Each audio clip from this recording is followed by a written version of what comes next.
In 1940, while German bombs were destroying Coventry street by street, 3 engineers were breaking the rules. They weren't supposed to be doing what they were doing. They were supposed to be analyzing enemy aircraft.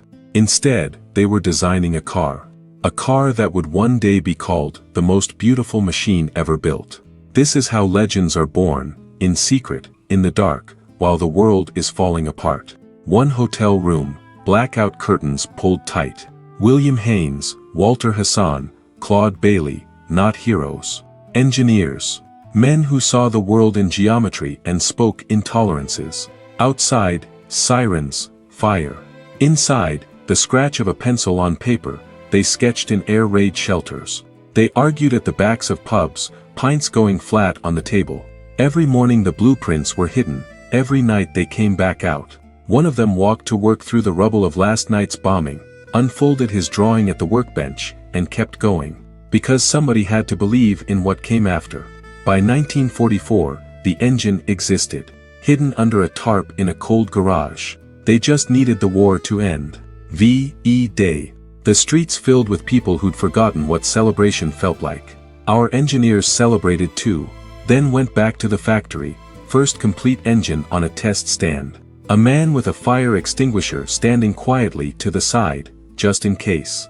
The starter motor turned, the engine coughed. Then it caught, smooth, deep, inevitable. Nobody cheered. They just looked at each other with quiet eyes. October 1948. Earls Court Motor Show. The turntable rotated, the spotlight hit silver paint. The crowd went quiet. Then someone in the back said, "Good Lord." They called her the Silver Bullet. And the world was polite about it, the way the world is polite when it doesn't believe you. So they went to Belgium to prove it. Windscreen removed. One driver, one morning.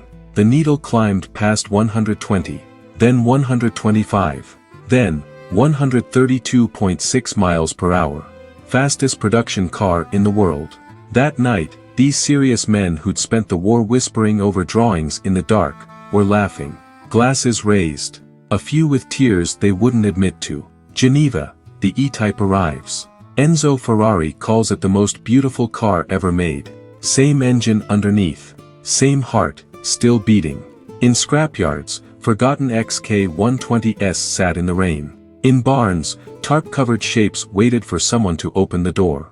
And when they did, when the key finally turned after 40 years of silence, the engine caught. The same sound. On the wall of a Coventry design studio today, framed under glass, an original blueprint. Hand-drawn camshafts. Pencil notes in the margins. 3 men. A hotel room. 1940. The past watches over the future. And on misty English mornings, somewhere on a road you can't see, that straight 6 voice rises, carries, then fades into the mist. But never quite disappears. The spirit continues.